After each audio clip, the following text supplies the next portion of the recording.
Roma, hace 2000 años, fue la primera megaciudad de la antigüedad.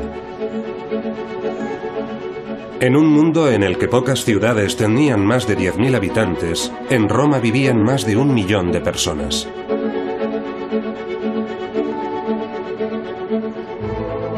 Tendrían que pasar casi 1800 años para que otra ciudad de Occidente alcanzara la misma población.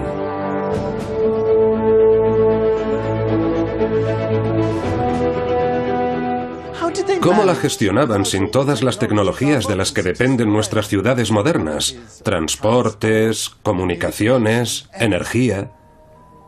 ¿Cómo conseguían comida y bebida suficientes para toda la población? ¿Cómo la alojaban? ¿Cómo mantenían la ley y el orden? ¿Cómo hacían que esta gran ciudad funcionara?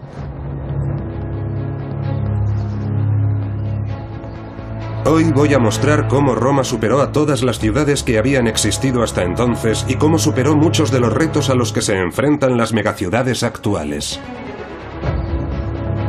Conociendo un antiguo bloque de apartamentos.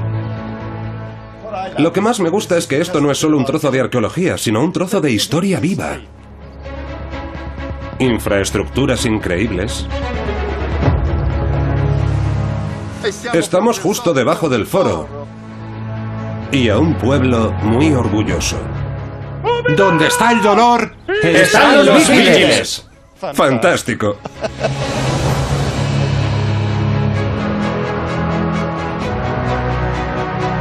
La construcción de la ciudad antigua, Roma.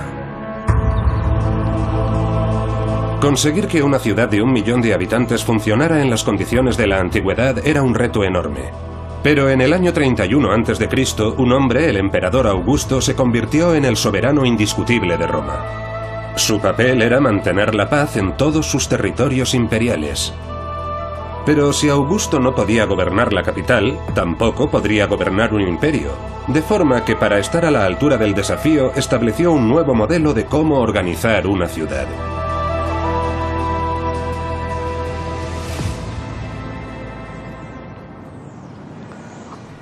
Los historiadores están siempre dando cifras acerca de cuántos habitantes tenían las ciudades. ¿Cómo lo saben? Francamente, casi siempre se están tirando un farol. Pero en el caso de Roma bajo el reinado de Augusto, disponemos de una cantidad de datos increíble. Esta es la relación que el propio Augusto hizo de todos sus éxitos. Augusto estaba obsesionado con los números. Cuántas victorias había conseguido, cuántas ciudades había fundado, cuántas leyes había aprobado. Y le encantaba contar ciudadanos. Censum populi. Yo hice un censo del pueblo. Se refiere, por supuesto, a todos los ciudadanos del imperio. Afortunadamente, en el caso de Roma, él también contó el número de habitantes de la ciudad, porque esos eran unos ciudadanos privilegiados. Él regalaba dinero en metálico. Como dice aquí, en ninguna ocasión doné dinero a menos de 250.000 personas. Y en una ocasión doné a 320.000 personas. Casi 1/3 de 1 millón de personas. Y esos solo son los ciudadanos varones adultos. ¿Dónde están las mujeres? ¿Dónde están los niños? ¿Dónde están los esclavos? ¿Y dónde están los inmigrantes? Está claro que tenemos que multiplicarlos. 1 millón es la cifra más habitual que se suele calcular para la población de Roma. Siendo honestos, ese es el mínimo. En mi opinión, podríamos estar hablando de 1,5 millones de personas. Es una cifra absolutamente descomunal para la antigüedad. Hubo otras grandes capitales antes de Roma. ¿Cómo pudo esta ciudad conseguir lo que las otras no pudieron? Tal vez la competidora más evidente fue Atenas. De hecho, la Roma de los primeros tiempos comenzó a desarrollarse al mismo tiempo. Las dos ciudades compartían una misma y poderosa idea: la ciudadanía. SPQR. Senatus Populusque Romanus, el Senado y el pueblo de Roma. Esas eran las iniciales del poder del conjunto de los ciudadanos. Populus Romanus, los ciudadanos de Roma. En la antigüedad, ese era el símbolo de su poder y de su orgullo cívico. Fue recuperado en el Renacimiento, cuando Roma se convirtió en una ciudad independiente y ha llegado hasta nuestros días como el símbolo de una ciudad gobernada por sus ciudadanos y para sus ciudadanos. Pero en la antigua Roma, con una población que no cesaba de crecer, esa forma de dirigir una ciudad-estado ya no era suficiente para hacer que la capital funcionara. Cuando Roma se fundó en el año 753 a.C. y probablemente durante los siguientes 500 años, Roma fue una ciudad-estado, igual que cientos de ciudades-estado en el mundo griego, las polis. Las polis estaban gobernadas por sus politai, sus ciudadanos. Roma tenía sus quibes, era una quivitas, e igual que Grecia nos legó la palabra política y todo lo relacionado con ella, el latín nos dejó ciudadano, ciudad, cívico, civil e incluso civilizado. De forma que Roma estaba gobernada por sus quibes, sus ciudadanos reunidos en el foro, un espacio abierto en el centro de la ciudad. Pero en el año 200 a.C., Roma comenzó a expandirse rápidamente, y a medida que se convertía en un imperio, cada vez resultaba más difícil dirigirla como una ciudad-estado. Y abreviando una historia tan complicada, la respuesta fue una nueva forma de poder militar: el emperador. Y los emperadores construyeron ese palacio en lo alto del Palatino y desde allí dirigirían Roma. Pero no podían hacerlo sin sus ciudadanos, no podían ignorar a sus ciudadanos, y una de las mayores preocupaciones de los emperadores era mantener contentos a sus ciudadanos. ¿Cómo podían proporcionarles comida suficiente? ¿Cómo podían asegurar un buen suministro de agua? ¿Cómo podían mantener la ley y el orden? Es mucho más fácil ver cómo funcionaba Roma para sus ciudadanos que Atenas, porque han sobrevivido más infraestructuras antiguas. No existe ningún mapa antiguo de la capital griega. En cambio, existe un documento extraordinario que revela cómo los romanos diseñaron su ciudad para alojar a una enorme y creciente población.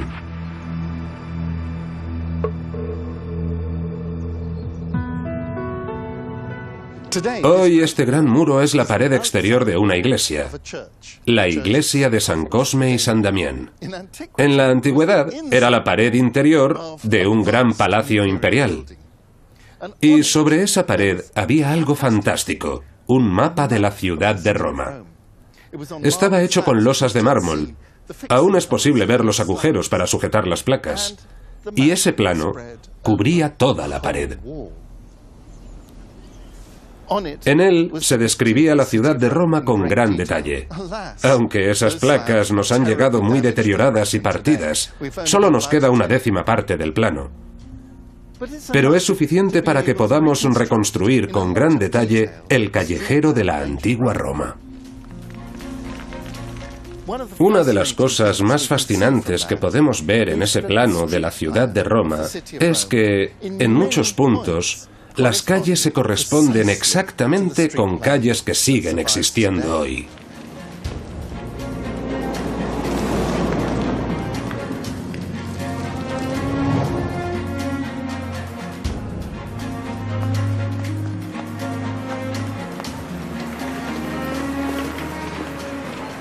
La moderna Via Cavour está 6 o 7 metros por encima de la antigua calle, y aquí estamos en Sabura, conocida en la antigua Roma como los barrios bajos. Pero aunque este era el barrio bajo, aquí tenemos la vía urbana, que sigue exactamente el trazado de la antigua calle romana Vicus Patricius, que de hecho era una de las calles más ricas de la ciudad. El descubrimiento de los fragmentos que han sobrevivido se remonta al año 1562. Pero 4 siglos después, los investigadores aún siguen intentando encajar las piezas de este vasto rompecabezas.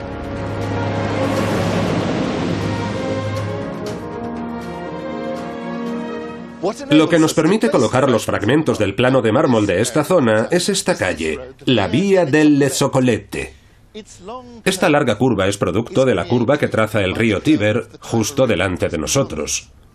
Y en los fragmentos encontramos una calle con una larga curva que encaja perfectamente.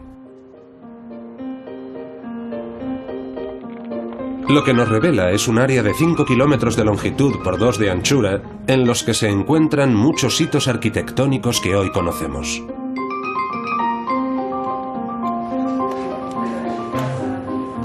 Aunque en nuestros días las calles son cartografiadas y controladas por las autoridades con más precisión, aún sigue siendo un reto hacer funcionar las ciudades densamente pobladas con los mismos problemas que tenemos hoy, como un tráfico terrible. En al menos un lugar han tardado 2000 años en solucionarlo. El actual alcalde de Roma, que acaba de cerrar al tráfico las calles que rodean el Coliseo, nos lo explica. Estaba negro a causa de la polución. Costó 25 millones de euros limpiarlo. Y ahora se ven las piedras tal y como estaban hace 2000 años. Para nosotros, una de las cosas más interesantes es que ya entonces los romanos tenían los mismos problemas. Julio César cerró el foro al tráfico, ¿verdad? Exacto, y... ¿Se considera el nuevo Julio César? No. La antigua Roma, como la Roma moderna, estaba densamente poblada. Y eso se reflejaba no solo en su tráfico, sino en todos los aspectos de la vida. Tenía un foro, tenía piazzas con tiendas y, por supuesto, tenía viviendas.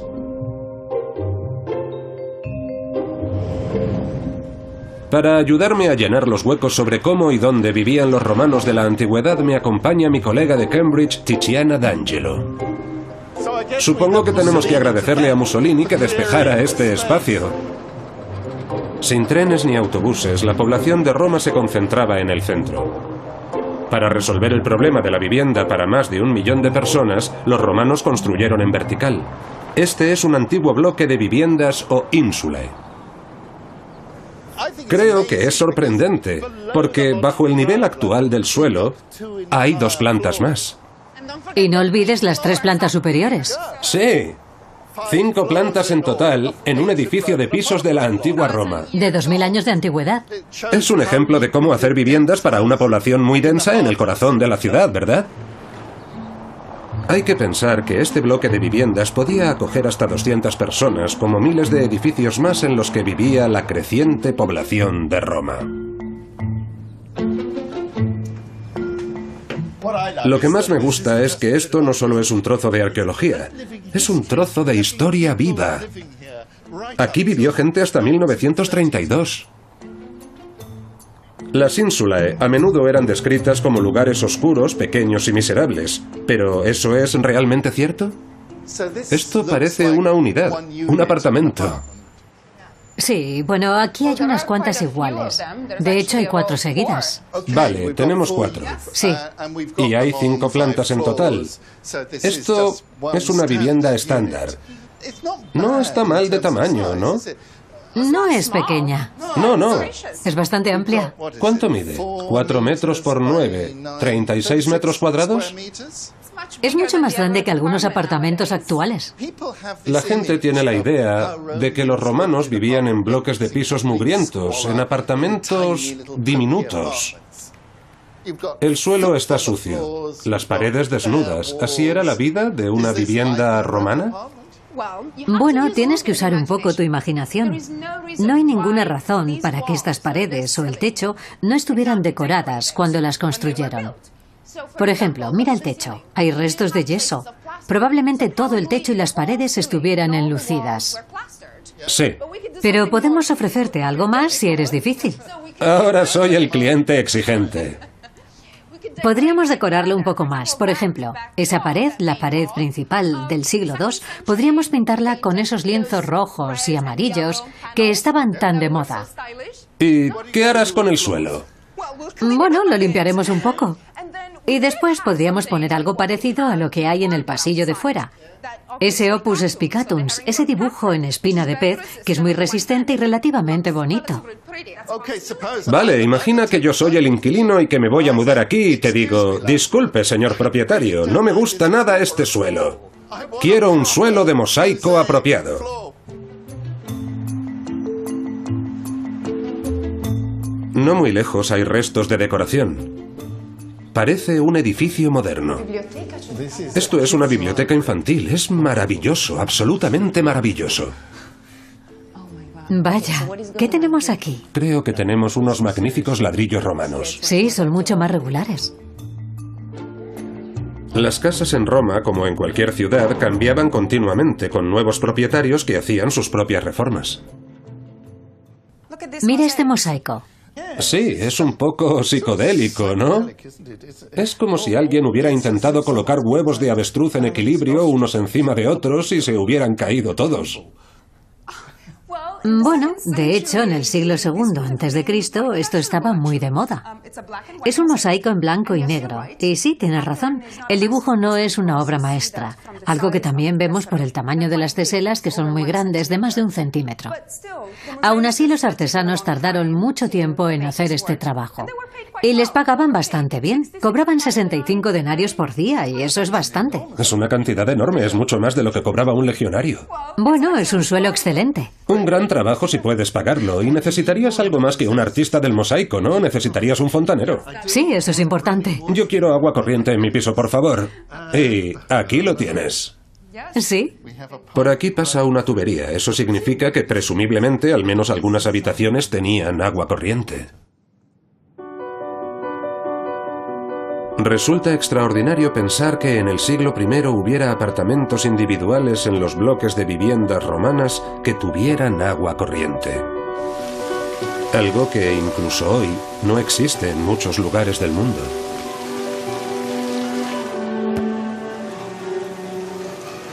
No hay nada tan importante para la salud de una gran ciudad como el agua limpia. Agua potable para beber o agua para lavar. Uno de los placeres de Roma es que está llena de fuentes con agua fresca maravillosa por todas partes. Y eso es algo que debemos a los papas del Renacimiento, que llenaron Roma con fuentes como esta situada frente al Palacio Farnesio.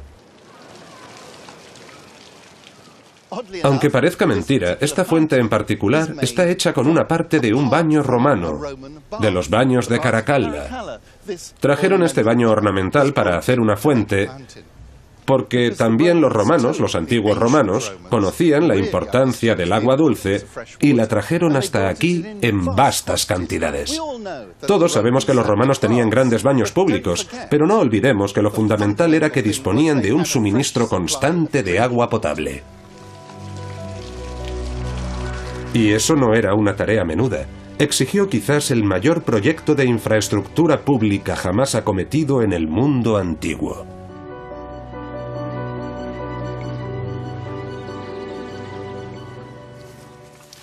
Los acueductos son uno de los signos más claros del crecimiento de la población de Roma. El primero se construyó en una fecha tan temprana como el año 312 a.C. y uno tras otro se le sumaron más hasta que al final había 11 acueductos independientes para suministrar agua. El agua llegaba desde el sur de la ciudad, por lo general de los montes albanos justo al sur, de origen volcánico, por lo que sus aguas no eran tan buenas, así que decidieron ir más al sur, hasta las colinas calizas de los Apeninos. Y eso significaba exprimir su tecnología para construir acueductos extremadamente largos. Este acueducto en particular, construido por el emperador Claudio, tiene 72 kilómetros de longitud. Y es una proeza extraordinaria de la ingeniería traer agua desde 72 kilómetros sin usar bombas. Eso significa que tienes que hacer que se vaya inclinando lentamente, poco a poco. Y eso implicaba construir grandes arcos para cruzar los valles. A veces construían túneles bajo las montañas. Y no solo es una hazaña extraordinaria de la ingeniería, también es una proeza extraordinaria de organización. Casualmente tenemos un trazado obra de un tal Frontinus. Era un general romano, de hecho fue el general que conquistó Gales y que después de acabar con unos cuantos bárbaros, regresó a Roma y organizó los acueductos. Y siendo como era un hombre extraordinariamente eficiente, describió con absoluto detalle todos los acueductos, su longitud exacta, cuántos litros de agua llevaban, cuántos hombres trabajaban en los equipos de mantenimiento, etc. Ahí se ve la enorme maquinaria administrativa que había detrás del suministro de agua potable de la ciudad de Roma.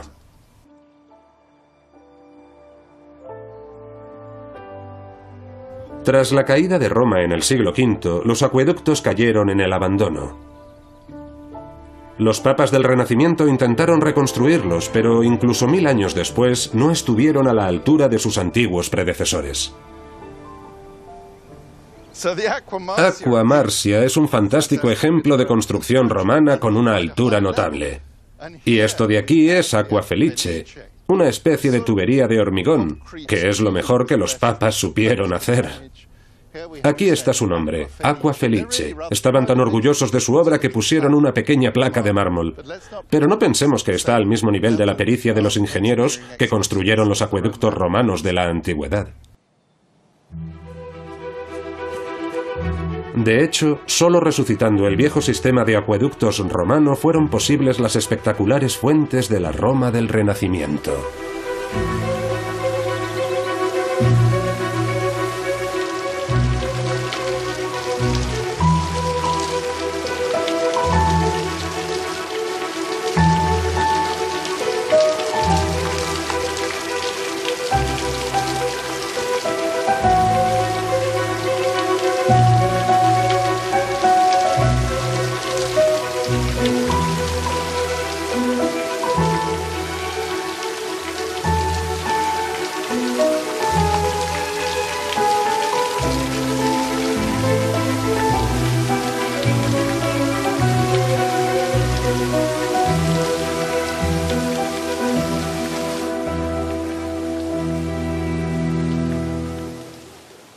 Por la mañana el campo de Fiori es un mercado de flores y verduras, y por la noche es el sitio al que todo el mundo viene a beber. En la antigüedad era donde estaba el gran teatro de Pompeyo, algo que se ve muy claramente en el plano de mármol de Roma. Hay una cosa más que me interesa mucho de este lugar, y es la tienda que vende el mejor salami de Roma. De hecho, voy allí ahora mismo.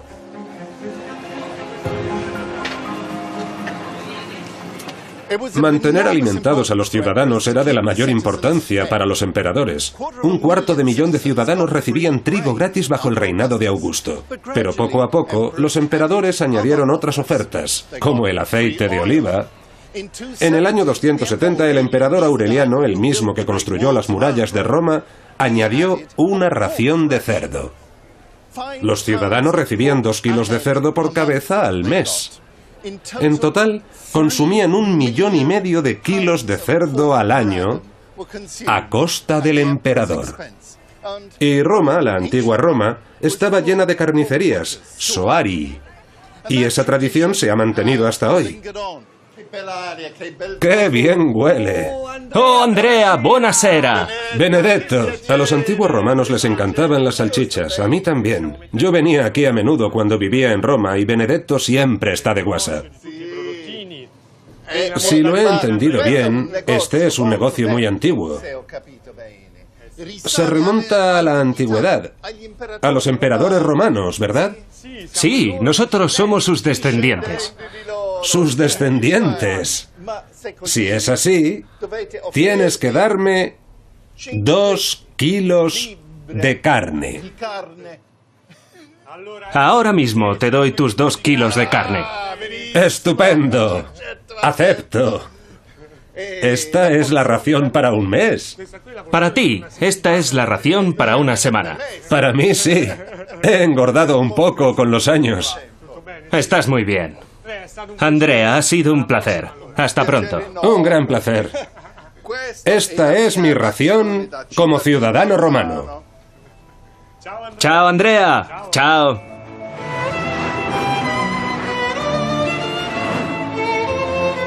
A solo 5 minutos andando de aquí y marcados en el plano de mármol estaban los muelles de la ciudad antigua. Era una zona de almacenes, tiendas y viviendas particulares, como lo sigue siendo hoy. A menudo las casas modernas y los negocios, como este restaurante, están construidos sobre los antiguos. Buonasera, bienvenido a la hostería romana. ¿Cómo está? Roberto. Bienvenido. Piacere, piacere. ¿Qué me traes? Un poco de prosecco. Oh, un poco de prosecco, fantástico.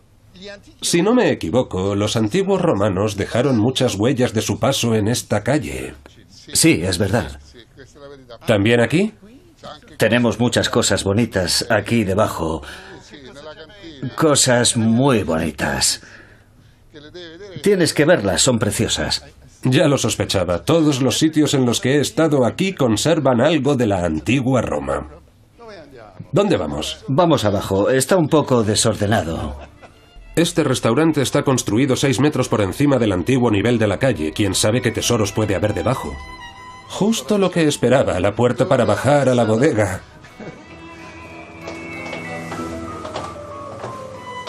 Mira, el suelo es antiguo. ¿Qué hay aquí? Te lo enseño todo. Huele a moho. Huele a bodega. Se puede oler la antigüedad. Pero esto es increíble. Oh, Dios mío. Ahí hay un animal ahí. Creo que es un caballo. ¿No? ¿No? ¿No es un caballo? Es un hipocampo. Y hay algo... Es una ninfa montada en un caballito de mar. Absolutamente fantástico. Ese mosaico es mucho mejor que el que hay en la excavación oficial de al lado. Ese es el primer nivel, porque hay otros 3 niveles debajo de ese, y este es el cuarto. Fantástico. Dice que no es lo único que hay, porque debajo hay 3 niveles más. Y esto es Roma. Esto es el corazón de Roma. Allá donde hagas un agujero encontrarás antigüedades, y las encontrarás a muchos niveles. La población de Roma era tan grande que incluso 2000 años de historia no han podido enterrarla bajo el suelo.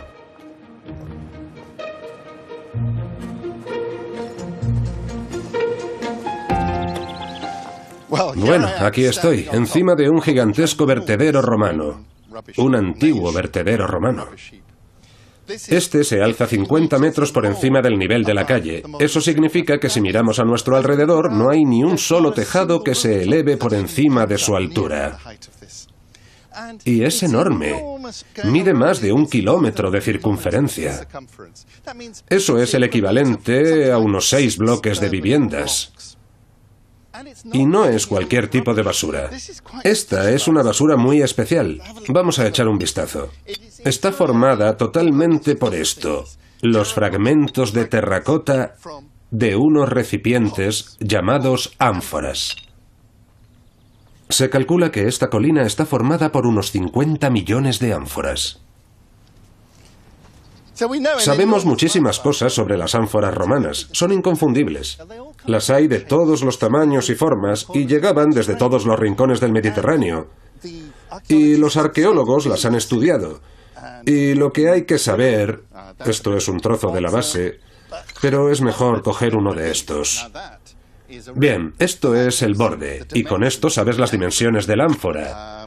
O buscas un asa, esta está muy bien, y las puedes identificar. Los arqueólogos dicen que casi todas las que hay aquí procedían de España, del sur de España, de la Bética, y que todas contenían aceite de oliva. ¿Y para qué necesitaban esa cantidad prodigiosa de aceite de oliva? Después de todo, existe un límite para las ensaladas que uno puede comer. Pero no era solo para cocinar, también para la iluminación. No tenían electricidad, tenían unas pequeñas lámparas que llenaban con aceite de oliva. Y también lo usaban para lavarse. No había jabón, así que para lavarte te ponías aceite por todo el cuerpo y luego lo raspabas. Por eso necesitaban cantidades enormes de aceite de oliva. Nuestro vertedero se encuentra en una gran curva del río Tíber. Casi puede verse desde aquí, donde están aquellos árboles. Y nos rodea y sigue hasta allí. Y toda la zona que está a nuestros pies estaba llena de almacenes, igual que por el otro lado. Este material, estas ánforas de aceite de oliva, probablemente llegaban desde Orea Galbae, los almacenes de Galba, que también aparecen señalados en el plano de Roma.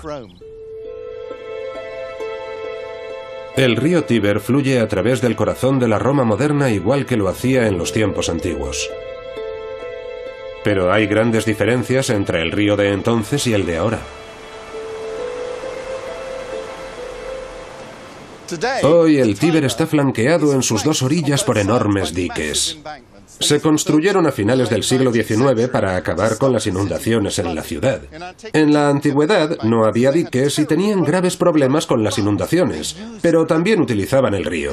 En la antigüedad el río bullía de actividad, había barcos subiendo y bajando, y ahora no se ve un solo barco en el Tíber. Había centenares de barcos transportando mercancías, grano, vino, aceite y, por supuesto, bienes de lujo, hasta los almacenes que había a lo largo de toda la orilla del río. Pero para que Roma funcione con 1 millón de habitantes, el río Tíber solo podía funcionar como parte de un sistema de transportes mucho más grande. Con Roma expandiendo su comercio para alimentar a una población en continuo crecimiento, se establecieron centros para gestionar la enorme cantidad de productos importados destinados a la capital.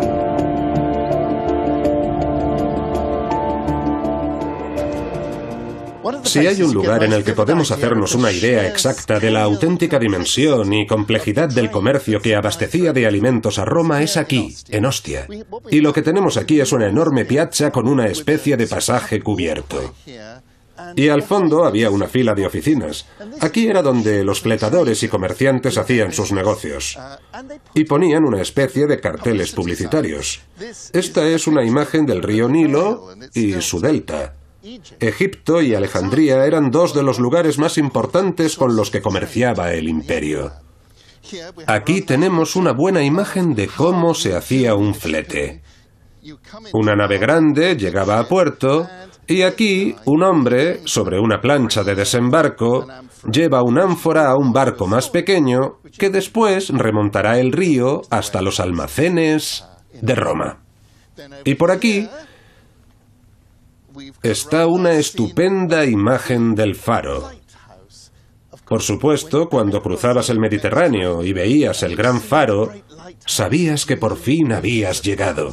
También hay un par de barcos, delfines, etc. Y aquí podemos ver exactamente de dónde procedían. Aquí están los naviculari, los navieros, y los negotiantes, los hombres de negocios de Caralis, es decir, Cagliari, en Cerdeña. Hay que recordar que no era un único negocio. Algunos hombres eran dueños de los barcos, otros negociaban o hacían negocios porque había mucho dinero, tanto que ganar como que perder con las mercancías de los barcos. Imagino que este lugar estaría lleno de cientos de comerciantes intentando hacer un pequeño trato. Una de las cosas más interesantes es que todos eran particulares y que lo hacían para el Estado. Lo hacían porque Roma necesitaba grano. Pero los particulares podían hacer una fortuna comerciando. Aquí estaba la gente, ¿no es fantástico? Este elefante quería decir que se trabajaba el norte de África. Eran de Sabraza, en Libia. Toda la costa norte de África abastecía a Roma de cereales, pero también de otros productos. Y este es el lugar donde se hacían los negocios. Este es el sitio al que se venía a hacer una fortuna. Ostia era un lugar tan lucrativo para hacer negocios que muy pronto se convirtió en una gran ciudad. En los edificios y en su decoración aún pueden verse los signos de su riqueza.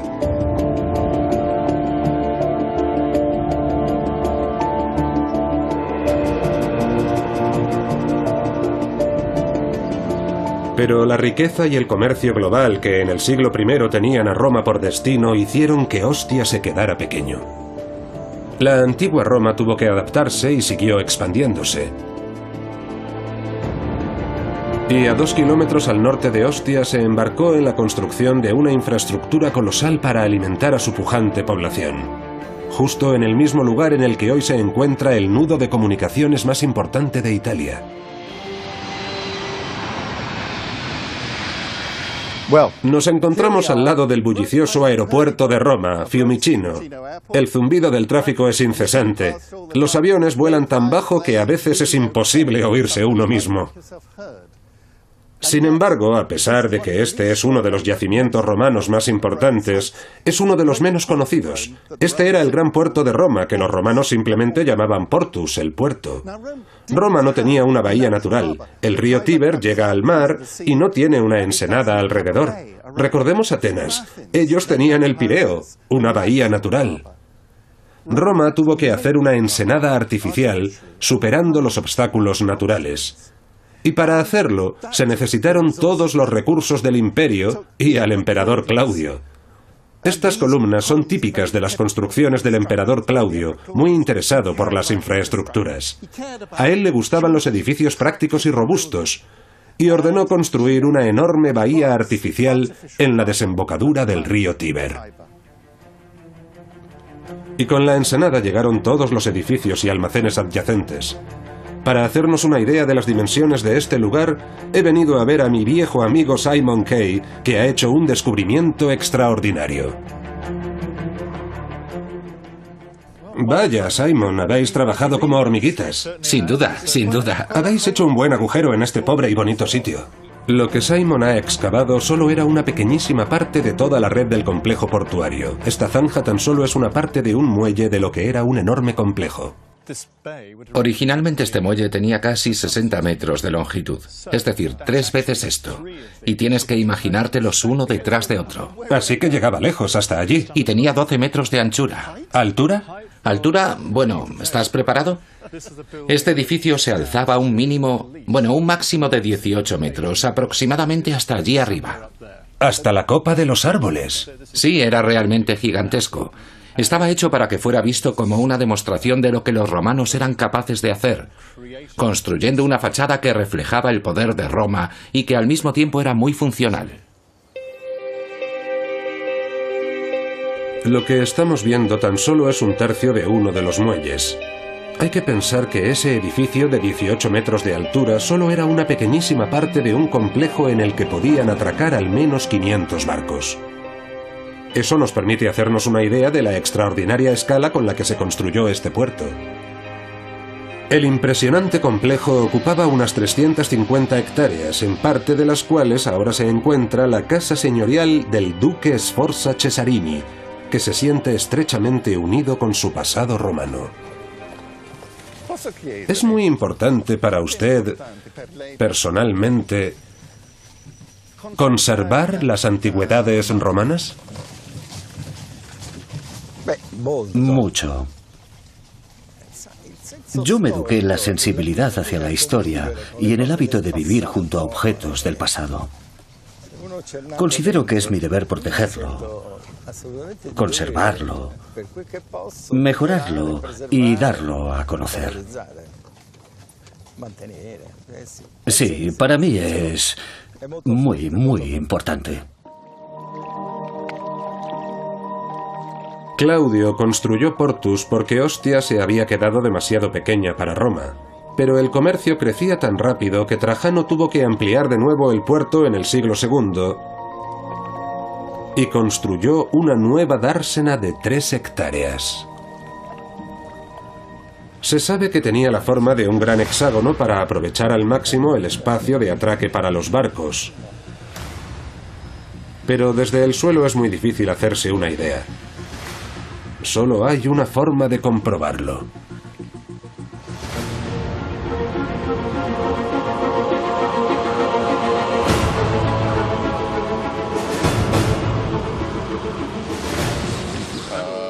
Vaya, es fantástico.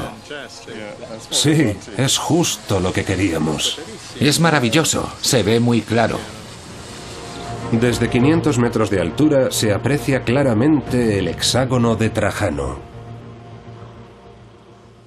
Afortunadamente para nosotros, el emperador Claudio dejó aquí su sello en esta inscripción en la que se explica un poco lo que él pretendía cuando construyó su gran puerto.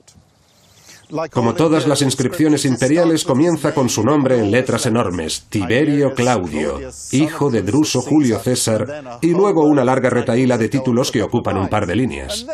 Y después explica lo que pretende. Fossis ductis, excavo canales en el Tíber para mejorar mis trabajos en el puerto. Y haciéndolo, añade, llevándolos hasta el mar, he salvado a la ciudad de Roma del peligro de las inundaciones. De forma que él consideraba sus trabajos de ingeniería como un todo. No solo hizo un puerto, también conectó el puerto con la ciudad mediante canales, y esos mismos canales servían para proteger la ciudad del riesgo de inundaciones. Como este canal. conocido como Fiumicino o Riachuelo, que da su nombre al cercano aeropuerto de Roma. Y aunque fue construido en los tiempos de Claudio, sigue funcionando a pleno rendimiento. E incluso 400 años antes de que se terminaran estos canales, los romanos ya habían comprendido la importancia de drenar su ciudad. Uno de los pasos vitales para convertir Roma en una ciudad a partir de un grupo de aldeas fue construir un gran sistema de drenaje, la Cloaca Máxima. Los primeros asentamientos estaban en lo más alto de las colinas, la colina del Palatino, la colina capitalina, y entre ellas había una enorme ciénaga, un río que se inundaba y se extendía. Para llegar de una colina a otra tenían que usar una barca. Y fue uno de los primeros reyes de Roma, se puede decir que un tirano, Tarquino, quien, como todo el mundo sabe, creó la Cloaca Máxima, la alcantarilla mayor de Roma. Lo que hacía la gran alcantarilla era drenar los pantanos y desecar una gran área, que luego se convertiría en el foro, el corazón de la ciudad. Pero muy pronto la Cloaca Máxima empezó a servir para otros propósitos y progresivamente se empezaron a arrojar todo tipo de cosas hasta que se convirtió en la alcantarilla mayor de Roma. ¿Qué es todo esto? Vale. Caramba. A ver... ¿Hay otra manga? Hay otra manga. Es muy pequeño. Bueno... Esto mantendrá la mierda a raya. La cloaca recorre casi 1,5 kilómetros de norte a sur bajo el suelo, atravesando la moderna y antigua ciudad de Roma. El escritor griego Estrabón dijo que la cloaca era tan grande que por ella podía pasar un carro cargado de heno. Y no lo pongo en duda, es inmensa. He venido a conocer al director del equipo de arqueólogos que cuida de la cloaca, el doctor Luca Antonioli. Ah, el emperador Domiciano. El emperador Domiciano. ¿Estamos justo debajo del foro? Ahora estamos bajo el foro de Nerva. ¿La obra está hecha con ladrillo? Hay una parte de bloques de piedra, otra de ladrillo, y la bóveda está hecha de cemento. Aún se pueden ver las marcas del encofrado de madera que usaron. Lo que más me gusta del cemento romano es que este lo pusieron en el año 100 más o menos y aún sigue siendo sólido y útil. Sigue funcionando como el alcantarillado actual de Roma y no necesita ninguna reparación. Es extraordinario. La Cloaca Máxima sobrevivió mientras el resto de Roma se desmoronaba. Con el tiempo, a medida que la grandeza de la ciudad desaparecía y las nuevas casas de la Roma tardía cubrían el foro, la cloaca cayó en el olvido. La cloaca quedó sepultada y obstruida completamente con todo tipo de escombros. En el siglo XVI se construyó un nuevo alcantarillado justo encima, siguiendo el mismo trazado. Ah, sin saberlo. Sin saber que debajo había otro. Construyeron un nuevo alcantarillado porque no sabían que este estaba debajo. Y no fue hasta el siglo XIX, cuando Roma se convirtió en la capital, cuando se redescubrió y reactivó el gran alcantarillado de la Roma antigua. El alcantarillado de Roma, como sus acueductos, fue un intento de mejorar la salud pública de una ciudad que había superado el 1.000.000 de habitantes. Pero la vida diaria no era el único reto. También lo era la muerte y el problema del entierro.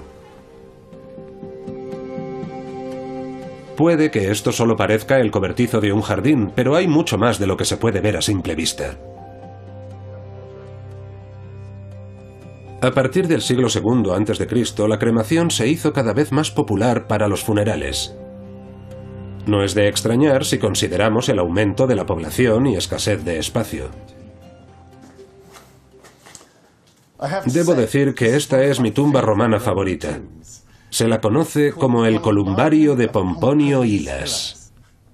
Sí, como hemos visto cuando bajábamos las escaleras. ¿Pero era Pomponio el propietario de esta tumba? ¿No, verdad? No, obviamente no. Hay un hermoso mosaico con su nombre y grifos en torno a una lira. Es precioso, pero está bastante claro que él fue una de las últimas personas que fueron enterradas aquí. La primera tuvo que ser esta, ¿no? O la primera pareja, porque aquí están un hombre y su esposa. Además ocupan el lugar preeminente. Sí. No está junto a la escalera, sino en el muro principal. Y ellos mismos encargaron este hermoso y gran nicho. Y él y su esposa están retratados en la pared. Y fíjate en el material. Parecen urnas funerarias de alabastro, que eran muy caras. Sí, costaban mucho. Sí, porque probablemente ellos pagaron todo esto y se ocuparon de la decoración del techo y también del frente.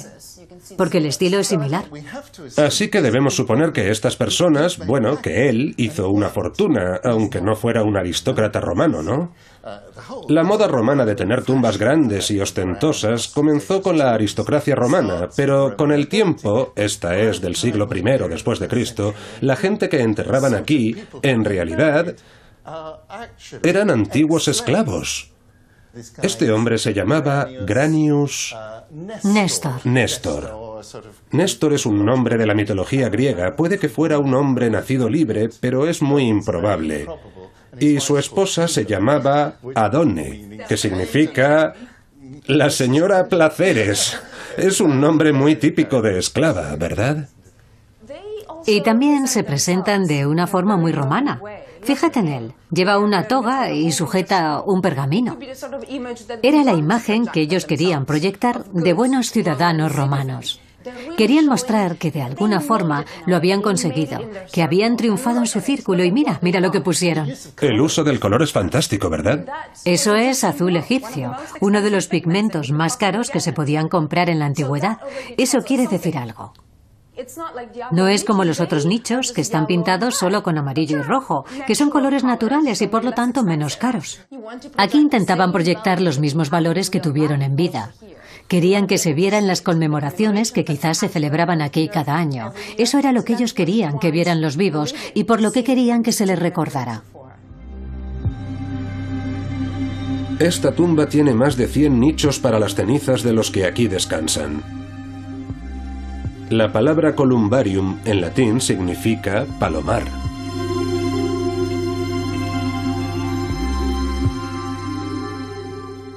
Ellos vivieron en una ciudad densamente poblada.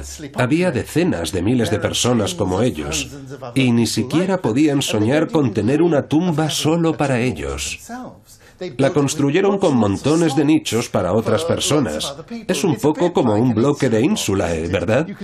Todos amontonados. Amontonados y apretados como sardinas, porque es una ciudad superpoblada. Vives amontonado en bloques de apartamentos y mueres amontonado en columbaria.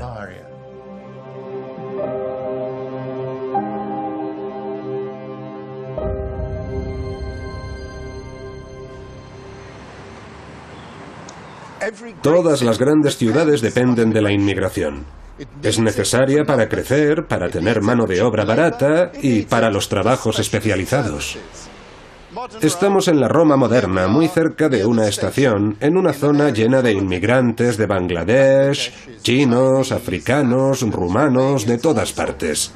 La Roma moderna no podría funcionar sin sus inmigrantes, y lo mismo ocurría en la antigua Roma. A diferencia de la Europa moderna, en la antigua Roma no existían límites a la inmigración y, de hecho, existía la inmigración forzosa. La esclavitud implicaba que decenas, incluso centenares de miles de personas eran traídas a Roma desde todo el mundo. Y también había muchos que venían voluntariamente, hombres libres, ciudadanos que venían a Roma en busca de fortuna. La ciudad tenía un gran poder de atracción. A diferencia de las provincias, en Roma no se pagaban impuestos y sus ciudadanos recibían comida gratis y, en ocasiones, incluso dinero. Bajo el emperador Augusto, Roma se convirtió en el mercado de trabajo más grande del mundo antiguo, con servicios públicos que no serían igualados hasta 1800 años después. Asombrosamente, eso incluía hasta un servicio profesional de bomberos formado por 7000 hombres. Lo más importante que hizo Augusto fue proteger a Roma de los incendios creando una brigada de bomberos. Era un cuerpo organizado casi militarmente, con 7 cohortes. Esta es una inscripción de la 5ª cohorte. Cada cohorte estaba formada por 1000 hombres. Esas 7 cohortes controlaban las 14 regiones de Roma, de forma que cada cohorte se dividía en 2 y se ocupaba de 2 regiones. Esta es una inscripción de la cohorte número 5, y estos 3 nombres de arriba, en letras más grandes, son los más importantes. El prefecto Gaius Julius Quintilianus, el subprefecto Marcus Fernius Amentianus, y después hay un tribuno, y luego estos hombres eran centuriones. Y una de las cosas más intrigantes es que todos ponen su lugar de procedencia. Podría esperarse que los bomberos de Roma fueran reclutados localmente, pero no. Este hombre viene de un lugar llamado Verba, que está cerca de Venecia. Este otro de Savaria, que está en Hungría. Este es de Ratiaria, que está en Bulgaria. Este es de Poetovio, Eslovenia. Y este de Aquincum, que es Budapest, Hungría. Así que venían de muy, muy lejos del este de Roma. Y eso no es todo. Si miramos detrás, encontramos los nombres de los vigiles, miles de ellos, con letras diminutas, columna tras columna. Bajo el emperador Nerón, en el año 64 después de Cristo, los vigiles fueron puestos a prueba con el gran incendio que destruyó Roma. Fue un desastre. Como es sabido, se culpó al emperador por tocar la lira mientras Roma ardía. La causa del incendio es discutible, pero lo que es seguro es cuál fue después la respuesta de Nerón.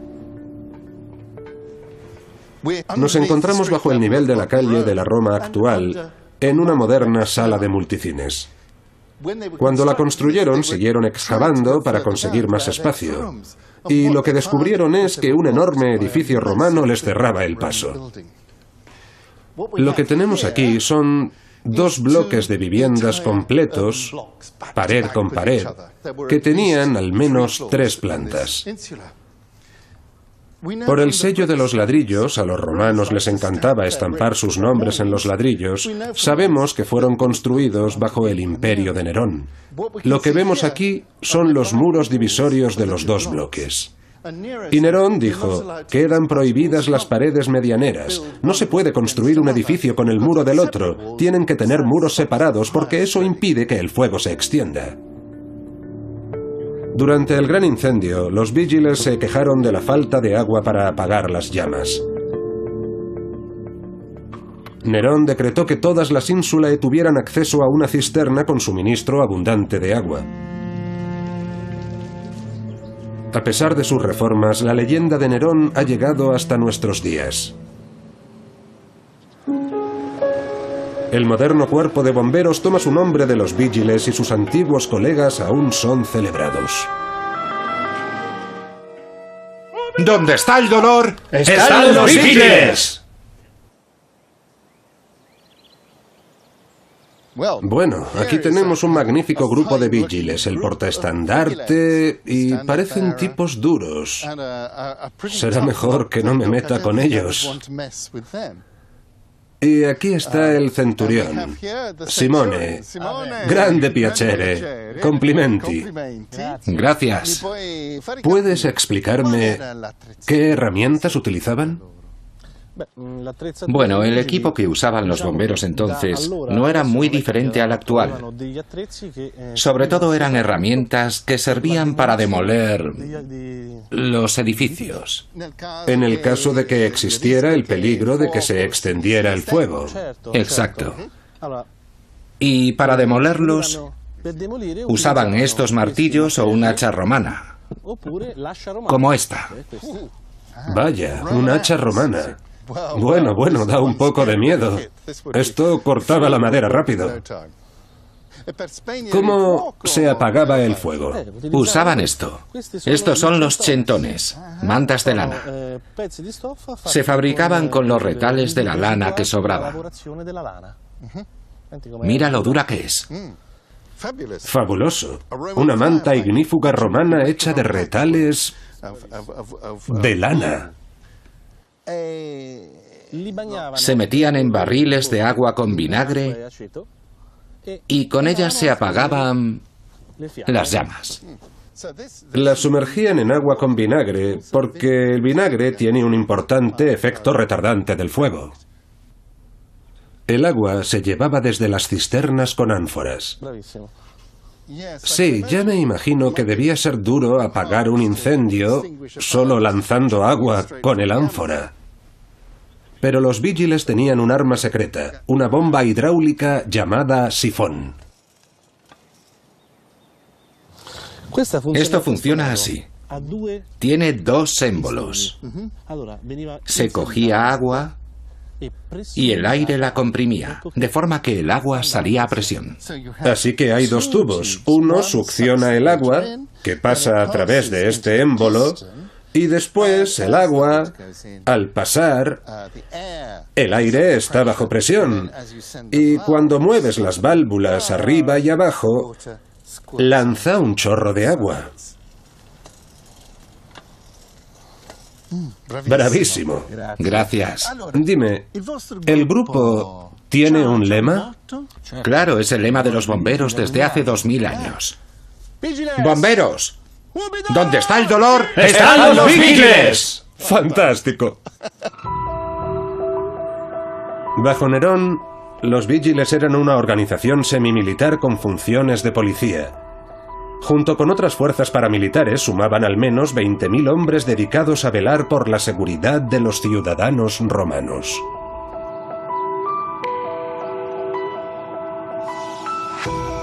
Los principios de la vigilancia siguen siendo los mismos en la Roma moderna, aunque la tecnología ha cambiado.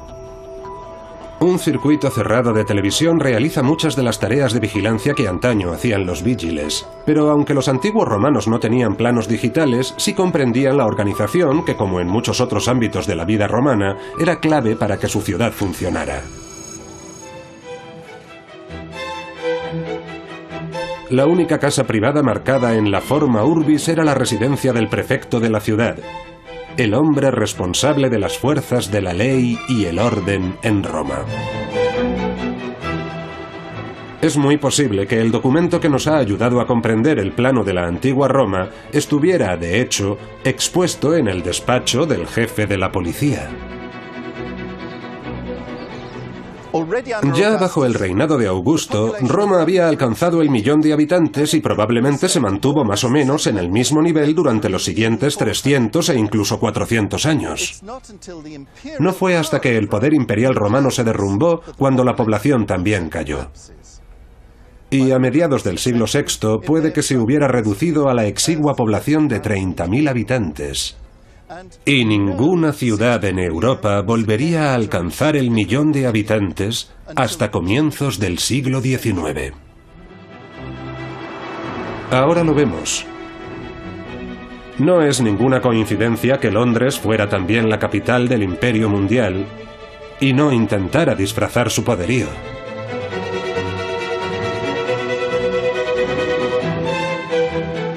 Pero Roma alcanzó el 1.000.000 de habitantes cuando la población mundial solo era una fracción de la población de la era moderna y sin transporte motorizado, gas o electricidad. Hoy vivimos en un mundo de megaciudades, pero Roma sigue siendo la inspiración de todas ellas.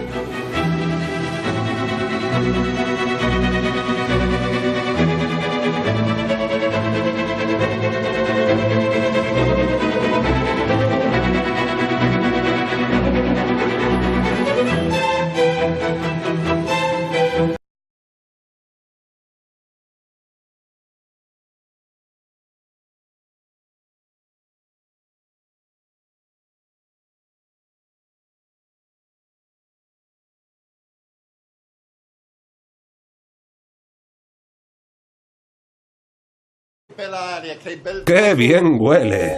¡Oh, Andrea, buonasera! Benedetto, a los antiguos romanos les encantaban las salchichas, a mí también. Yo venía aquí a menudo cuando vivía en Roma y Benedetto siempre está de guasa. Si lo he entendido bien, este es un negocio muy antiguo. Se remonta a la antigüedad, a los emperadores romanos, ¿verdad? Sí, nosotros somos sus descendientes. Sus descendientes. Si es así, tienes que darme 2 kilos de carne. Ahora mismo te doy tus 2 kilos de carne. ¡Estupendo! Acepto. Esta es la ración para un mes. Para ti, esta es la ración para una semana. Para mí sí. He engordado un poco con los años. Estás muy bien. Andrea, ha sido un placer. Hasta pronto. Un gran placer. Esta es mi ración como ciudadano romano. Chao, Andrea. Chao.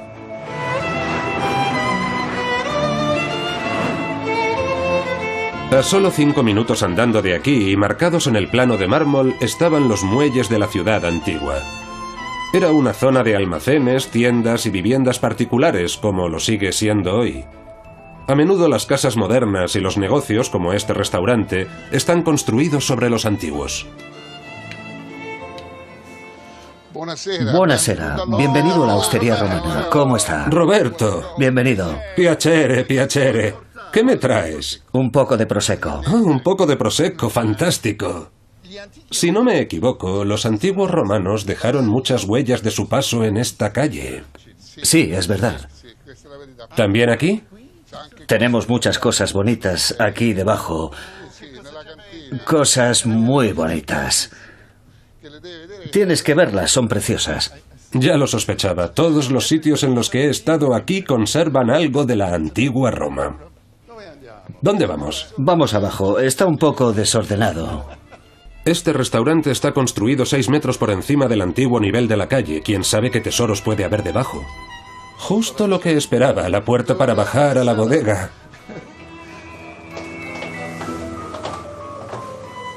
Mira, el suelo es antiguo. ¿Qué hay aquí? Te lo enseño todo. Huele a moho. Huele a bodega. Se puede oler la antigüedad. Pero esto es increíble. Oh, Dios mío. Ahí hay un animal ahí. Creo que es un caballo. ¿No? ¿No? ¿No es un caballo?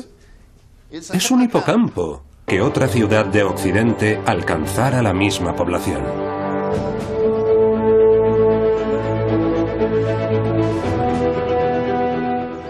¿Cómo la gestionaban sin todas las tecnologías de las que dependen nuestras ciudades modernas? Transportes, comunicaciones, energía. ¿Cómo conseguían comida y bebida suficientes para toda la población? ¿Cómo la alojaban? ¿Cómo mantenían la ley y el orden? ¿Cómo hacían que esta gran ciudad funcionara?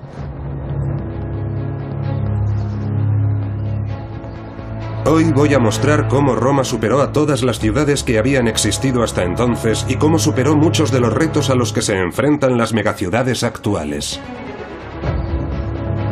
Conociendo un antiguo bloque de apartamentos. Lo que más me gusta es que esto no es solo un trozo de arqueología, sino un trozo de historia viva. Infraestructuras increíbles. Estamos justo debajo del foro. Y a un pueblo muy orgulloso. ¿Dónde está el dolor? ¡Están los misiles! ¡Fantástico!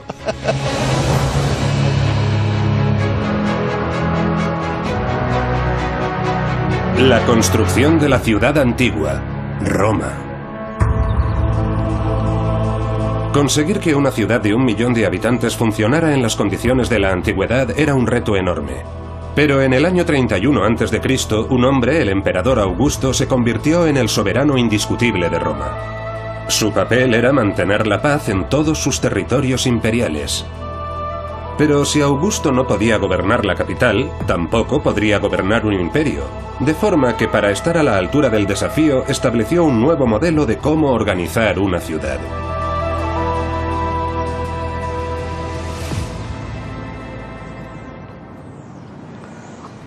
Los historiadores están siempre dando cifras acerca de cuántos habitantes tenían las ciudades. ¿Cómo lo saben? Francamente, casi siempre se están tirando un farol. Pero en el caso de Roma bajo el reinado de Augusto, disponemos de una cantidad de datos increíble. Esta es la relación que el propio Augusto hizo de todos sus éxitos. Augusto estaba obsesionado con los números. Cuántas victorias había conseguido, cuántas ciudades había fundado, cuántas leyes había aprobado.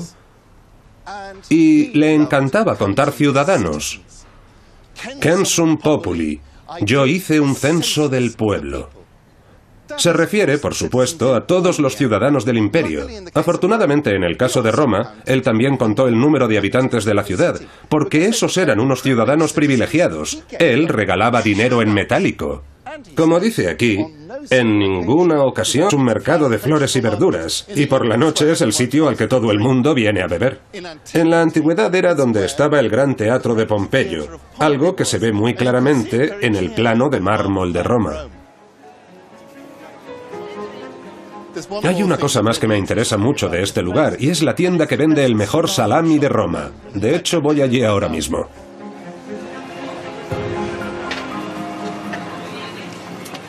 Mantener alimentados a los ciudadanos era de la mayor importancia para los emperadores. 250.000 de ciudadanos recibían trigo gratis bajo el reinado de Augusto. Pero poco a poco, los emperadores añadieron otras ofertas, como el aceite de oliva. En el año 270, el emperador Aureliano, el mismo que construyó las murallas de Roma, añadió una ración de cerdo. Los ciudadanos recibían 2 kilos de cerdo por cabeza al mes. En total, consumían 1,5 millones de kilos de cerdo al año a costa del emperador. Y Roma, la antigua Roma, estaba llena de carnicerías, soari, y esa tradición se ha mantenido hasta hoy. ¡Qué bien huele! ¡Oh, Andrea, buonasera! Benedetto, a los antiguos romanos les encantaban las salchichas, a mí también. Yo venía aquí a menudo cuando vivía en Roma y Benedetto siempre está de guasa. Si lo he entendido bien, este es un negocio muy antiguo. Se remonta a la antigüedad, a los emperadores romanos, ¿verdad? Sí, nosotros somos sus descendientes. ¡Sus descendientes! Si es así, tienes que darme 2 kilos de carne. Ahora mismo te doy tus 2 kilos de carne. ¡Estupendo! ¡Acepto! Esta es la ración para un mes. Para ti, esta es la ración para una semana. Para mí sí. He engordado un poco con los años. Estás muy bien. Andrea, ha sido un placer. Hasta pronto. Un gran placer. Esta es mi ración como ciudadano romano. Chao, Andrea. Chao.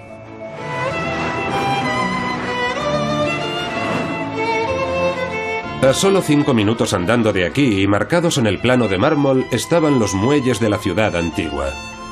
Era una zona de almacenes, tiendas y viviendas particulares, como lo sigue siendo hoy. A menudo las casas modernas y los negocios, como este restaurante, están construidos sobre los antiguos. Buonasera. Bienvenido a la hostería romana. ¿Cómo está? Roberto. Bienvenido. Piacere, piacere. ¿Qué me traes? Un poco de prosecco. Oh, un poco de prosecco, fantástico. Lo que nos permite colocar los fragmentos del plano de mármol de esta zona es esta calle, la Vía delle Zoccolette. Esta larga curva es producto de la curva que traza el río Tíber justo delante de nosotros. Y en los fragmentos encontramos una calle con una larga curva que encaja perfectamente. Lo que nos revela es un área de 5 kilómetros de longitud por 2 de anchura, en los que se encuentran muchos hitos arquitectónicos que hoy conocemos.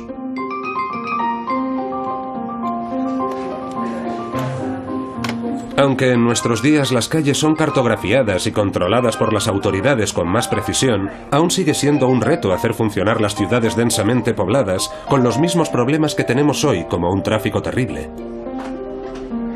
En al menos un lugar han tardado 2000 años en solucionarlo. El actual alcalde de Roma, que acaba de cerrar al tráfico las calles que rodean el Coliseo, nos lo explica.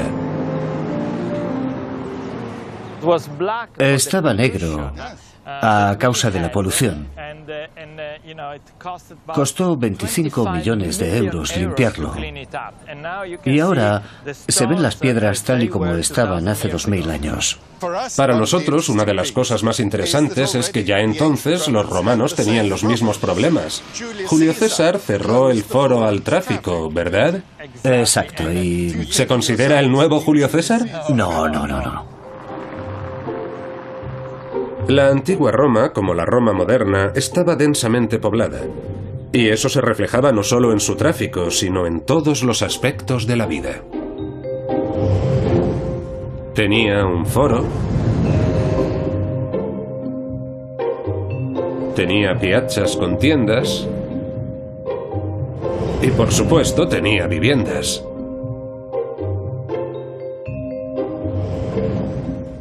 Para ayudarme a llenar los huecos sobre cómo y dónde vivían los romanos de la antigüedad, me acompaña mi colega de Cambridge, Tiziana D'Angelo.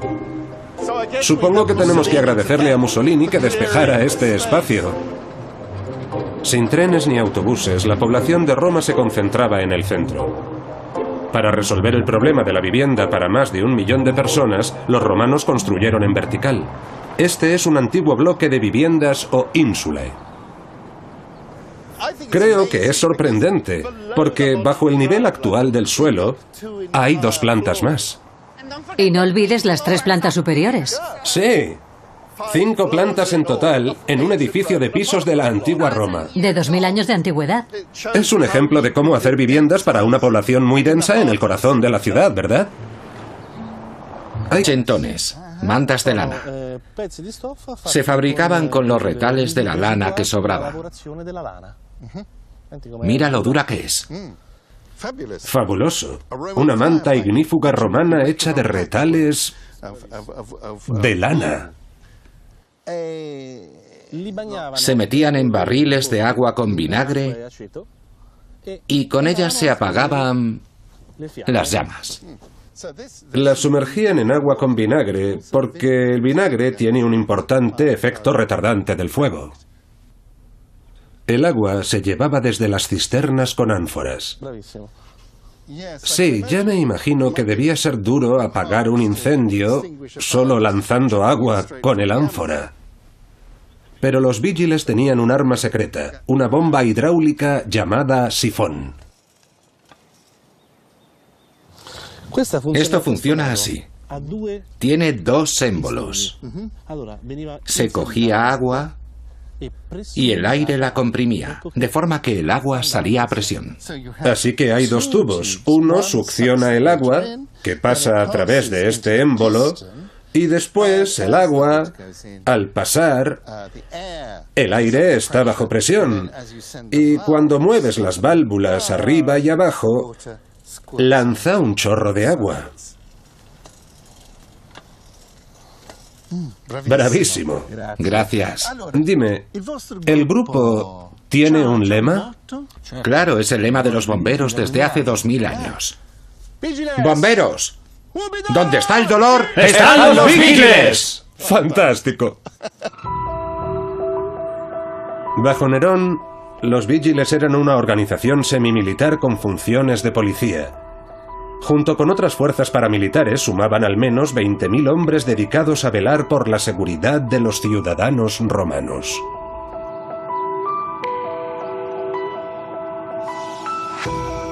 Los principios de la vigilancia siguen siendo los mismos en la Roma moderna, aunque la tecnología ha cambiado. Un circuito cerrado de televisión realiza muchas de las tareas de vigilancia que antaño hacían los vigiles, pero aunque los antiguos romanos no tenían planos digitales, sí comprendían la organización que, como en muchos otros ámbitos de la vida romana, era clave para que su ciudad funcionara. La única casa privada marcada en la forma urbis era la residencia del prefecto de la ciudad, el hombre responsable de las fuerzas de la ley y el orden en Roma. Es muy posible que el documento que nos ha ayudado a comprender el plano de la antigua Roma estuviera, de hecho, expuesto en el despacho del jefe de la policía.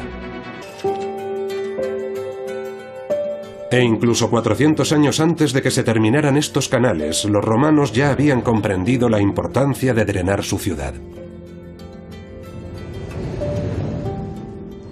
Uno de los pasos vitales para convertir Roma en una ciudad a partir de un grupo de aldeas fue construir un gran sistema de drenaje, la Cloaca Máxima. Los primeros asentamientos estaban en lo más alto de las colinas, la colina del Palatino, la colina Capitalina, y entre ellas había una enorme ciénaga, un río que se inundaba y se extendía. Para llegar de una colina a otra tenían que usar una barca. Y fue uno de los primeros reyes de Roma, se puede decir que un tirano, Tarquino, quien, como todo el mundo sabe, creó la Cloaca Máxima, la alcantarilla mayor de Roma.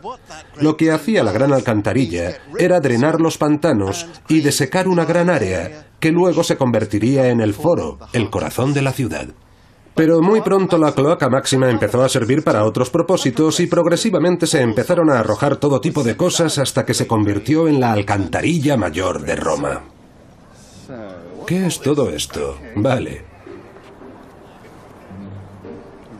Caramba. A ver... ¿Hay otra manga? Hay otra manga. Es muy pequeño. Bueno... Esto mantendrá la mierda a raya. La cloaca recorre casi 1,5 kilómetros de norte a sur bajo el suelo, atravesando la moderna y antigua ciudad de Roma. El escritor griego Estrabón dijo que la cloaca era tan grande que por ella podía pasar un carro cargado de heno. Y no lo pongo en duda, es inmensa. He venido a conocer al director del equipo de arqueólogos que cuida de la cloaca, el doctor Luca Antonioli. Ah, el emperador Domiciano. El emperador Domiciano. ¿Estamos justo debajo del foro?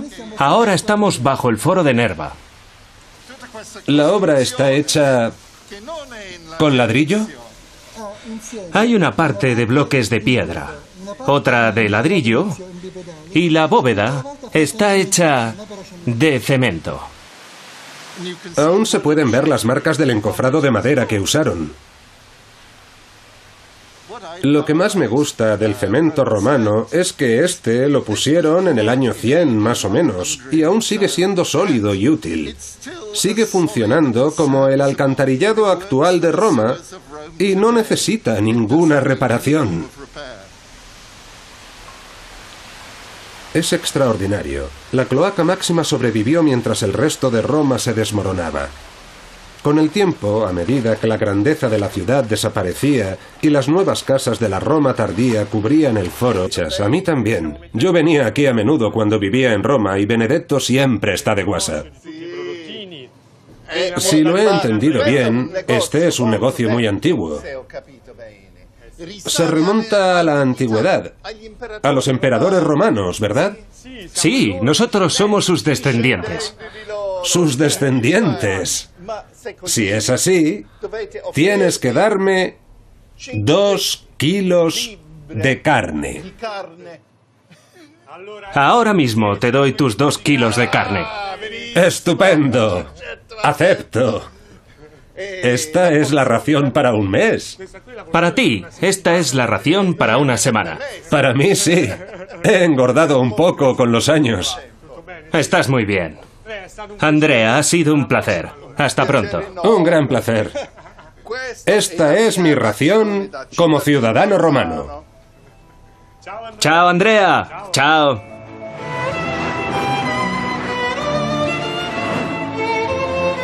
A solo 5 minutos andando de aquí y marcados en el plano de mármol estaban los muelles de la ciudad antigua. Era una zona de almacenes, tiendas y viviendas particulares, como lo sigue siendo hoy. A menudo las casas modernas y los negocios, como este restaurante, están construidos sobre los antiguos. Buonasera. Bienvenido a la hostería romana. ¿Cómo está? Roberto. Bienvenido. Piacere, piacere. ¿Qué me traes? Un poco de prosecco. Oh, un poco de prosecco, fantástico. Si no me equivoco, los antiguos romanos dejaron muchas huellas de su paso en esta calle. Sí, es verdad. ¿También aquí? Tenemos muchas cosas bonitas aquí debajo. Cosas muy bonitas. Tienes que verlas, son preciosas. Ya lo sospechaba. Todos los sitios en los que he estado aquí conservan algo de la antigua Roma. ¿Dónde vamos? Vamos abajo. Está un poco desordenado. Este restaurante está construido 6 metros por encima del antiguo nivel de la calle. ¿Quién sabe qué tesoros puede haber debajo? Justo lo que esperaba, la puerta para bajar a la bodega.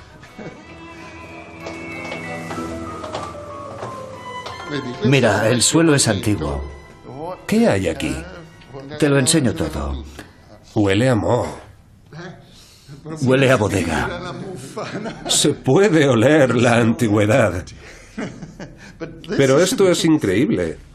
Oh, Dios mío. Ahí hay un animal ahí. Creo que es un caballo. ¿No? ¿No? ¿No es un caballo? Es un hipocampo. Y hay algo... Es una ninfa montada en un caballito de mar. Absolutamente fantástico. Estaban los muelles de la ciudad antigua. Era una zona de almacenes, tiendas y viviendas particulares, como lo sigue siendo hoy. A menudo las casas modernas y los negocios, como este restaurante, están construidos sobre los antiguos. Buonasera. Bienvenido a la hostería romana. ¿Cómo está? Roberto. Bienvenido. Piacere, piacere. ¿Qué me traes? Un poco de prosecco. Oh, un poco de prosecco, fantástico. Si no me equivoco, los antiguos romanos dejaron muchas huellas de su paso en esta calle. Sí, es verdad. ¿También aquí? Tenemos muchas cosas bonitas aquí debajo. Cosas muy bonitas. Tienes que verlas, son preciosas. Ya lo sospechaba. Todos los sitios en los que he estado aquí conservan algo de la antigua Roma. ¿Dónde vamos? Vamos abajo. Está un poco desordenado.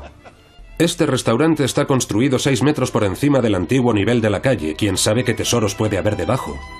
Justo lo que esperaba, la puerta para bajar a la bodega.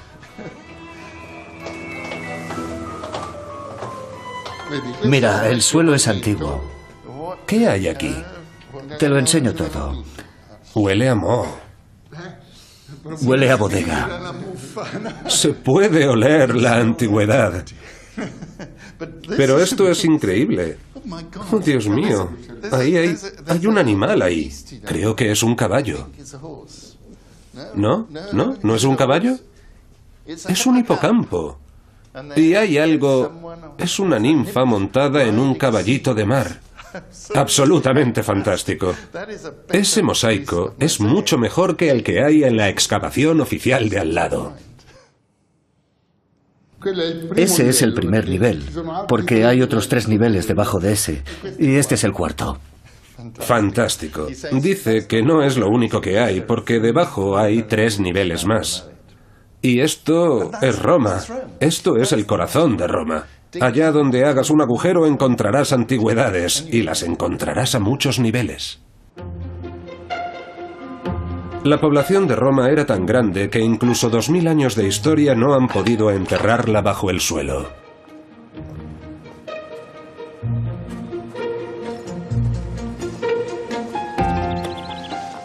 Bueno, aquí estoy, encima de un gigantesco vertedero romano. Un antiguo vertedero romano. Este se alza 50 metros por encima del nivel de la calle. Eso significa que si miramos a nuestro alrededor, no hay ni un solo tejado que se eleve por encima de su altura. Y es enorme. Mide más de 1 kilómetro de circunferencia. Eso es el Equivalinas, la colina del Palatino, la colina capitalina, y entre ellas había una enorme ciénaga, un río que se inundaba y se extendía. Para llegar de una colina a otra tenían que usar una barca. Y fue uno de los primeros reyes de Roma, se puede decir que un tirano, Tarquino, quien, como todo el mundo sabe, creó la Cloaca Máxima, la alcantarilla mayor de Roma. Lo que hacía la gran alcantarilla era drenar los pantanos y desecar una gran área, que luego se convertiría en el Foro, el corazón de la ciudad. Pero muy pronto la Cloaca Máxima empezó a servir para otros propósitos y progresivamente se empezaron a arrojar todo tipo de cosas hasta que se convirtió en la alcantarilla mayor de Roma. ¿Qué es todo esto? Vale. Caramba. A ver... ¿Hay otra manga? Hay otra manga. Es muy pequeño. Bueno, esto mantendrá la mierda a raya. La cloaca recorre casi 1,5 kilómetros de norte a sur bajo el suelo, atravesando la moderna y antigua ciudad de Roma. El escritor griego Estrabón dijo que la cloaca era tan grande que por ella podía pasar un carro cargado de heno. Y no lo pongo en duda, es inmensa. He venido a conocer al director del equipo de arqueólogos que cuida de la cloaca, el doctor Luca Antonioli. Ah, el emperador Domiciano. El emperador Domiciano. ¿Estamos justo debajo del foro? Ahora estamos bajo el foro de Nerva. ¿La obra está hecha con ladrillo? Hay una parte de bloques de piedra, otra de ladrillo y la bóveda está hecha de cemento. Aún se pueden ver las marcas del encofrado de madera que usaron. Lo que más me gusta del cemento romano es que este lo pusieron en el año 100 más o menos y aún sigue siendo sólido y útil. Sigue funcionando como el alcantarillado actual de Roma y no necesita ninguna reparación. Es extraordinario. La cloaca máxima sobrevivió mientras el resto de Roma se desmoronaba. Con el tiempo, a medida que la grandeza de la ciudad desaparecía y las nuevas casas de la Roma tardía cubrían el foro, la cloaca cayó en el olvido. La cloaca quedó sepultada y obstruida completamente con todo tipo de escombros. En el siglo XVI se construyó un nuevo alcantarillado justo encima, siguiendo el mismo trazado. Ah, sin saberlo. Sin saber que debajo había otro. Construyeron un nuevo alcantarillado porque no...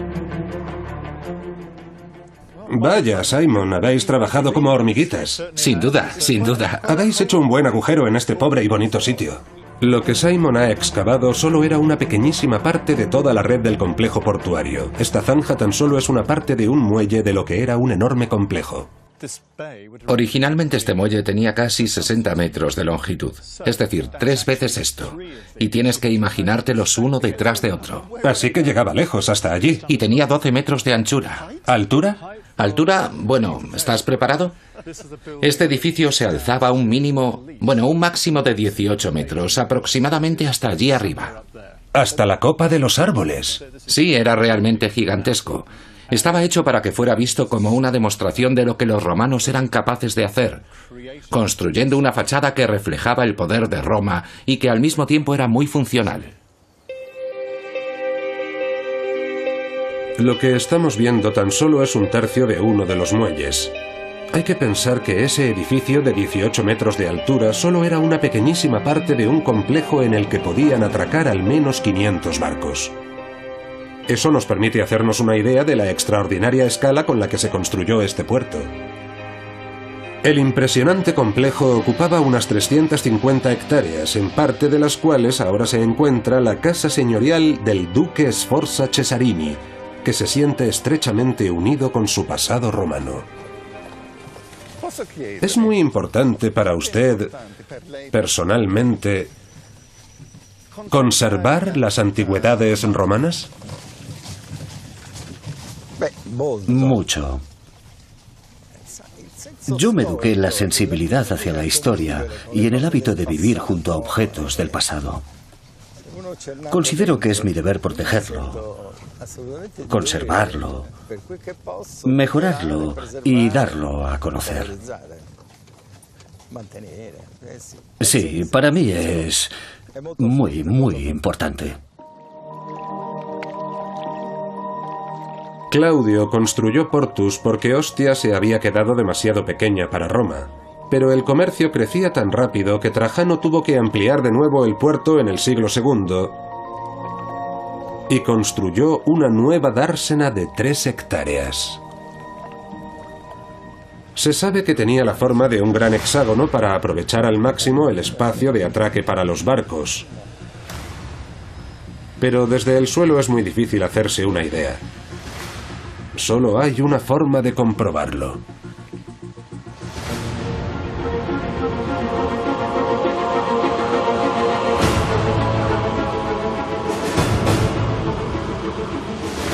de hace 2000 años. ¡Bomberos!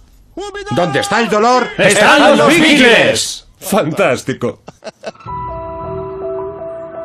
Bajo Nerón, los Vigiles eran una organización semimilitar con funciones de policía. Junto con otras fuerzas paramilitares sumaban al menos 20.000 hombres dedicados a velar por la seguridad de los ciudadanos romanos.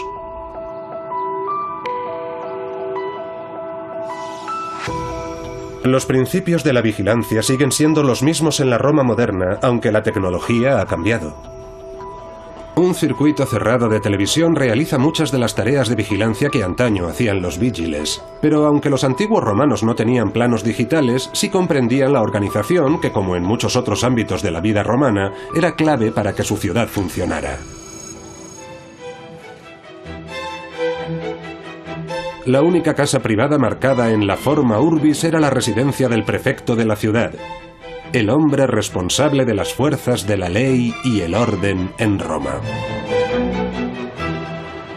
Es muy posible que el documento que nos ha ayudado a comprender el plano de la antigua Roma estuviera, de hecho, expuesto en el despacho del jefe de la policía. Ya bajo el reinado de Augusto, Roma había alcanzado el 1.000.000 de habitantes y probablemente se mantuvo más o menos en el mismo nivel durante los siguientes 300 e incluso 400 años. No fue hasta que el poder imperial romano se derrumbó cuando la población también cayó. Y a mediados del siglo VI puede que se hubiera reducido a la exigua población de 30.000 habitantes. Y ninguna ciudad en Europa volvería a alcanzar el 1.000.000 de habitantes hasta comienzos del siglo XIX. Ahora lo vemos. No es ninguna coincidencia que Londres fuera también la capital del Imperio Mundial y no intentara disfrazar su poderío.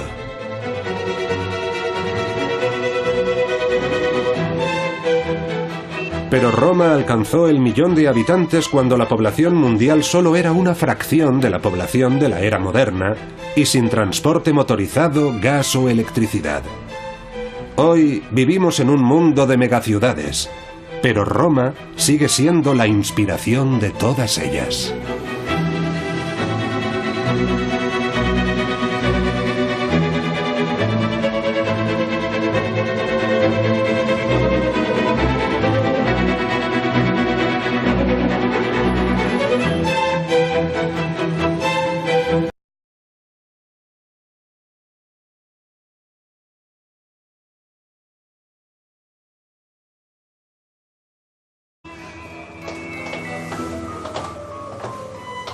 Mira, el suelo es antiguo.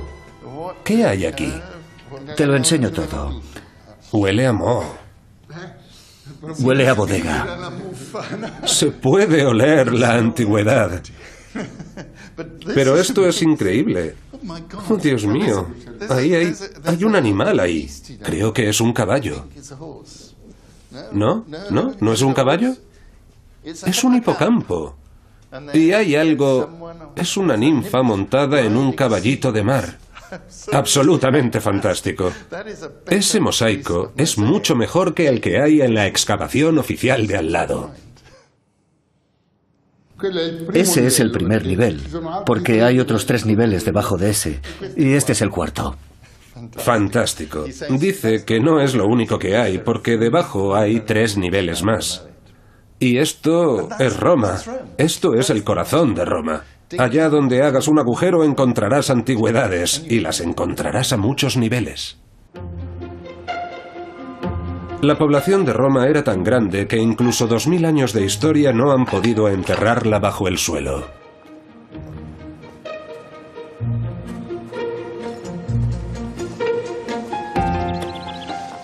Bueno, aquí estoy, encima de un gigantesco vertedero romano. Un antiguo vertedero romano. Este se alza 50 metros por encima del nivel de la calle. Eso significa que si miramos a nuestro alrededor no hay ni un solo tejado que se eleve por encima de su altura. Y es enorme. Mide más de 1 kilómetro de circunferencia. Eso es el equivalente a unos 6 bloques de viviendas. Y no es cualquier tipo de basura. Esta es una basura muy especial. Vamos a echar un vistazo. Está formada totalmente por esto: los fragmentos de terracota de unos recipientes llamados ánforas. Se calcula que esta colina está formada por unos 50 millones de ánforas. Sabemos muchísimas cosas sobre las ánforas romanas. Son inconfundibles. Las hay de todos los tamaños y formas y llegaban desde todos los rincones del Mediterráneo. Y los arqueólogos las han estudiado. Y lo que hay que saber... Esto es un trozo de la base, pero es mejor coger uno de estos. Bien, esto es el borde, y con esto sabes las dimensiones de la ánfora. O buscas un asa, esta está muy bien, y las puedes identificar. Los arqueólogos dicen que casi todas las que hay aquí procedían de España, del sur de España, de la Bética, y que todas contenían aceite de oliva. ¿Y para qué necesitaban esa formas? Y llegaban desde todos los rincones del Mediterráneo. Y los arqueólogos las han estudiado. Y lo que hay que saber... Esto es un trozo de la base, pero es mejor coger uno de estos. Bien, esto es el borde, y con esto sabes las dimensiones de la ánfora. O buscas un asa, esta está muy bien, y las puedes identificar. Los arqueólogos dicen que casi todas las que hay aquí procedían de España, del sur de España, de la Bética, y que todas contenían aceite de oliva. ¿Y para qué necesitaban esa cantidad prodigiosa de aceite de oliva? Después de todo, existe un límite para las ensaladas que uno puede comer. Pero no era solo para cocinar, también para la iluminación. No tenían electricidad, tenían unas pequeñas lámparas que llenaban con aceite de oliva. Y también lo usaban para lavarse. No había jabón, así que para lavarte te ponías aceite por todo el cuerpo y luego lo raspabas. Por eso necesitaban cantidades enormes de aceite de oliva. Nuestro vertedero se encuentra en una gran curva del río Tíber.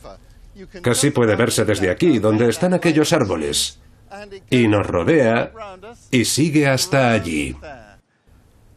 Y toda la zona que está a nuestros pies estaba llena de almacenes, igual que por el otro lado. Este material, estas ánforas de aceite de oliva, probablemente llegaban desde Orea Galbae, los almacenes de Galba, que también aparecen señalados en el plano de Roma. El río Tíber fluye a través del corazón de la Roma moderna igual que lo hacía en los tiempos antiguos. Pero hay grandes diferencias entre el río de entonces y el de ahora. Hoy el Tíber está flanqueado en sus dos orillas por enormes diques. Se construyeron a finales del siglo XIX para acabar con las inundaciones en la ciudad. En la antigüedad no había diques y tenían graves problemas con las inundaciones, pero también utilizaban el río.